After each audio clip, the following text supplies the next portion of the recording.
Hey there boys and girls, Lucky here and welcome back to another CSGO video. Today we're going to talk a little bit about flick aiming versus tracking aiming. So I'd say, let's get right into it.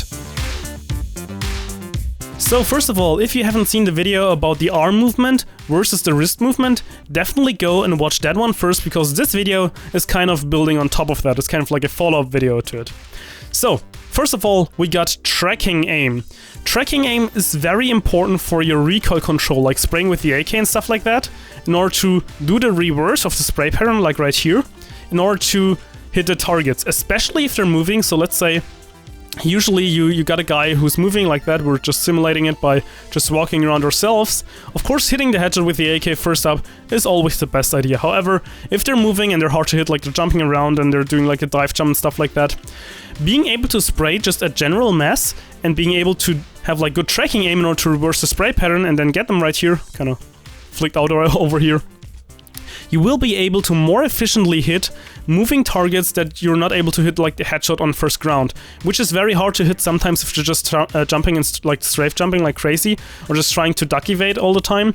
So it can be hard like that, and having good tracking aim like this, and being able to just track their heads or just like the general center of mass like this, and then again combining that with your other tracking aim who's doing the reverse of the spray pattern right here, so just again going up to the side, over here and then back again, will definitely help you with that. Now, flick aim, or as I like to call it, snap aim, is slightly different. So of course you want to snap to the head always. However, stuff like the AWP, for example, also only relies on point and click aim like this, just like the snapping, flicking, whatever you want to call it. Now the thing with that is, you do not have to track the target with an AWP, because you're just one-hitting. It's like burst damage. Boom, they're down.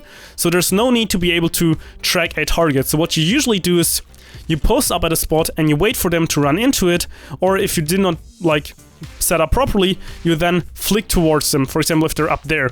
And like this you will definitely make use of your flick aim. Another thing where flicking aim is also important, or just like point and click aim, so not just like pure flicking to a target, but again just having good crosshair placement like this, is in the pistol round. Because in pistol rounds you also want to go for headshots, since no one right here is wearing any head armor as this guy is doing.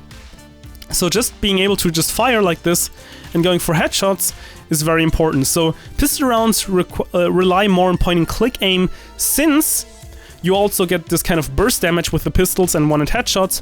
However, they also kind of, well, rely on the tracking aim at the same time, because you're not always able to hit the headshots, because as we all know, most pistols are somewhat, well, a little bit inaccurate.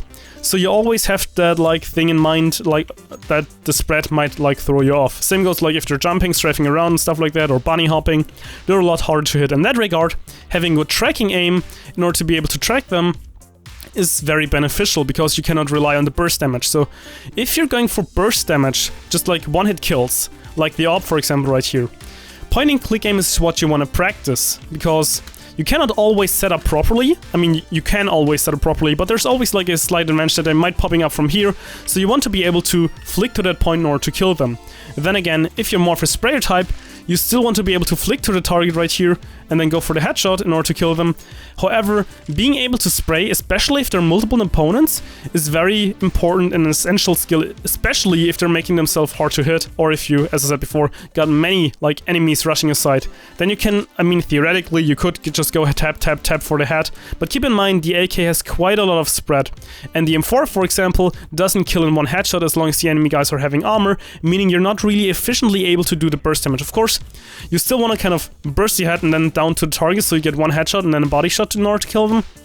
But yeah, I just felt like pointing it out, because people are always just saying like, oh, you just gotta work on your flick aiming. And it's always both of that. For example, for rifling, it's usually flick aim in order to get onto the point specifically, or like preferably towards the head, and then spray them down like this. So you like fire, burst, and if it's not down, you transfer into a spray and try to track them by combining your tracking aim for the spray pattern as well as for the target. And then if you're more of a burst kind of like one-hit kill guy with a pistol and a pistol round, or with an AWP like this, you want to be able to flick to the target, because like tracking them, like of course like let's say he's running, okay?